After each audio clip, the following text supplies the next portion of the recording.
कई ऐसे लोग हैं जो चाहते हैं कि मैं और मेरे प्रधानमंत्री के बीच में दूरियां आए। मैं बहुत स्पष्ट तौर से कहना चाहता हूं कि उनका ये सपना कभी पूरा नहीं होगा। हम लोगों को गठबंधन के तहत लड़ने का मौका दिया जाए। उस लिस्ट ऑफ सीट में से ही हम लोग को वो सीट मिली है। जिस तरीके से बटा हुआ विपक्ष दिखाई दे रहा है, सीटों के लिए एक दूसरे पर आरोप प्रत्यारोप करने से भी ये लोग बाज नहीं आ रहे। किस प्रकार का ये गठबंधन।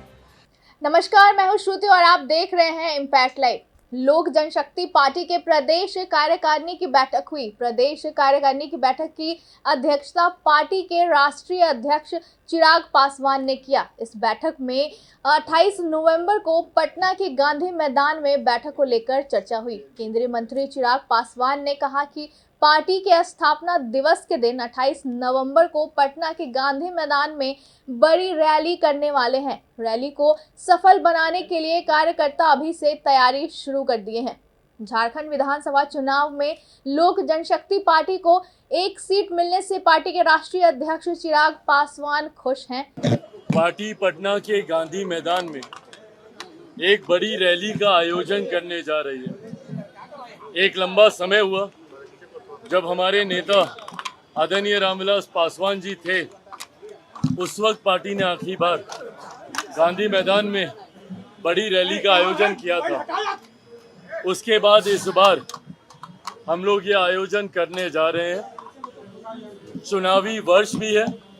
अगले साल लगभग इस समय तक संभवतः नई सरकार का गठन हो गया होगा। ऐसे में गांधी मैदान से चुनावी शंखनाद की भी ये शुरुआत होगी। गांधी मैदान की रैली के बाद लोक जनशक्ति पार्टी रामविलास पूरी तरीके से चुनावी मोड में आ जाएगी।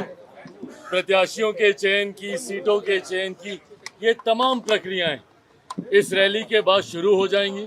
रैली की तैयारियों में क्या क्या प्राथमिकताएं हैं, आने वाले साल में पार्टी की क्या रणनीति रहेगी, इन तमाम विषयों को लेकर चर्चा हुई। अभी ये चर्चा चलेगी।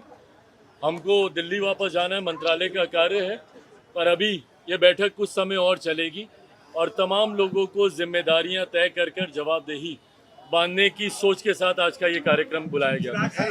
चिराग पासवान ने कहा कि कुछ लोग उनको और उनके प्रधानमंत्री के बीच दूरी पैदा करना चाहते हैं, जिसमें वह कभी कामयाब नहीं होंगे।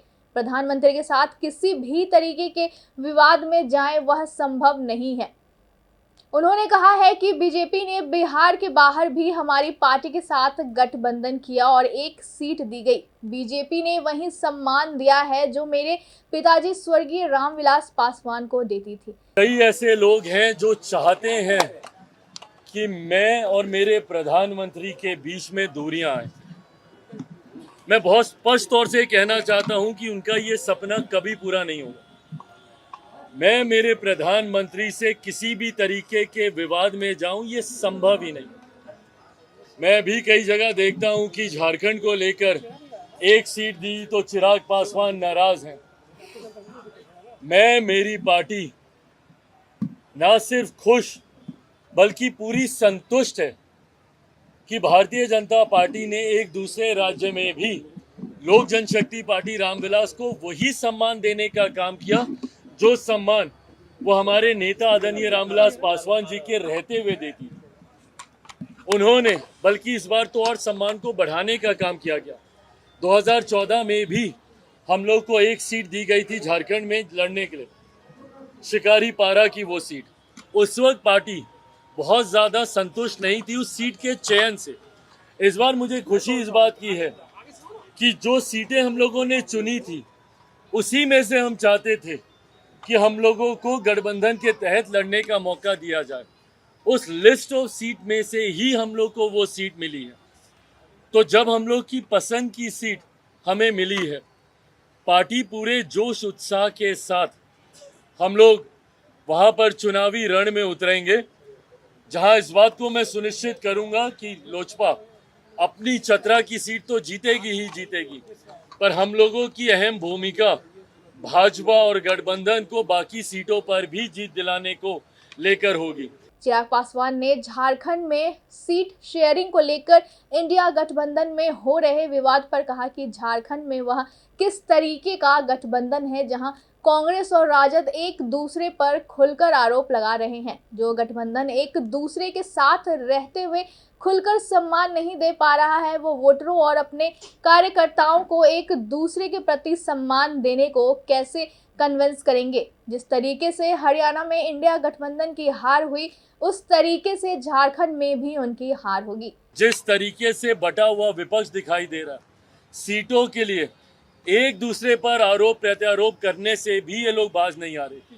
किस प्रकार का ये गठबंधन, जहां पे राजद कांग्रेस खुलकर एक दूसरे के ऊपर आरोप प्रत्यारोप लगा रहे हैं, तो जो गठबंधन एक दूसरे के साथियों को गठबंधन में चुनाव लड़ने तक का सम्मान नहीं दे पा रहा, तो कैसे एक मंच पर आकर एक दूसरे के वोटर्स को ये लोग कन्विंस करेंगे एक दूसरे के समर्थन में मतदान करने को लेकर।